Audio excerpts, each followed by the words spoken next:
Hey guys, Brazzle the Gamer. We're going to talk about Astyanax today. I think that's how you say it. I don't know for sure. It's a kind of a crazy name.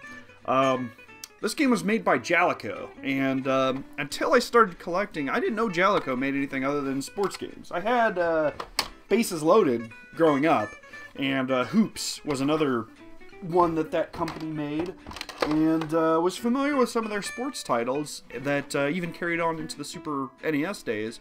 But I had no idea that they made, action games or side-scrollers or anything like that. Games like Shatterhand. Astyanax is an action platformer, and it's an interesting one, and we're going to take a look at it.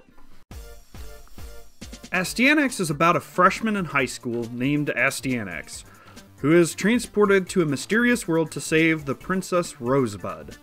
All I can say is that this is the most jacked freshman I have ever seen. Are we sure he's not on steroids? Look at those arms!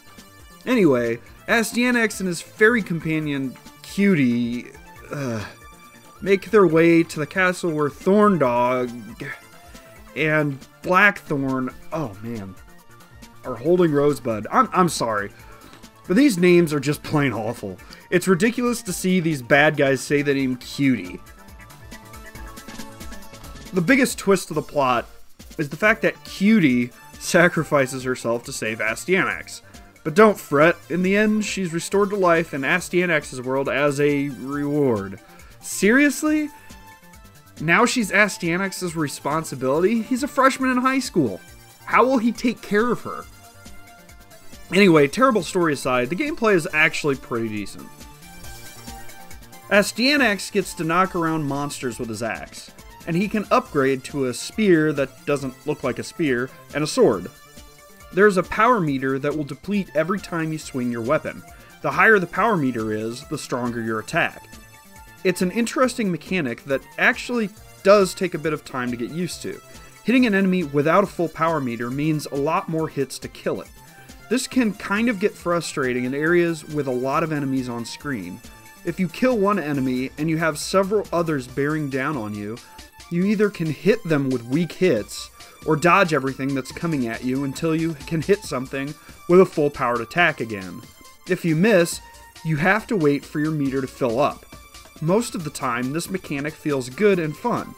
There is one particular area where this mechanic just feels like it gets in the way, and that's the marshes. Seriously, there are a ton of enemies on screen at one time, and you can't just kill everything easily.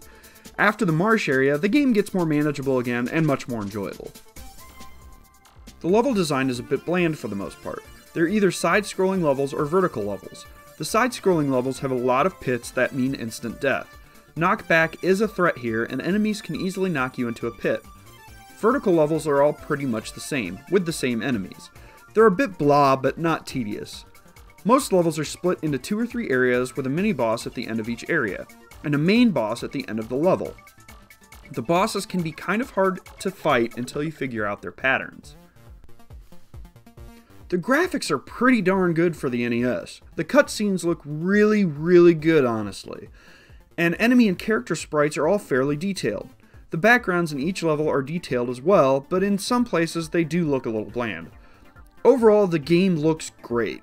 The music is okay, but not great or memorable. And the sound effects are pretty standard.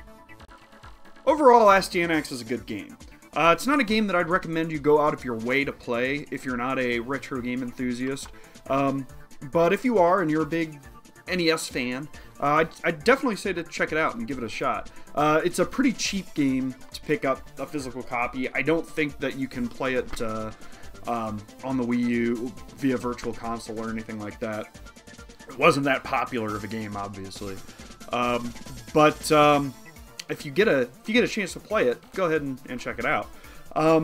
It does feel a little generic to me. The game feels a little bit like it would be one of those fake games that you would see in a TV show or a movie that, I don't know, the game or the episode or the movie centered around. It's a little strange. But again, I enjoyed it, and I will play it again. I will play the game again. It's not, say one of the more fantastic games on the NES, but hey, I liked it.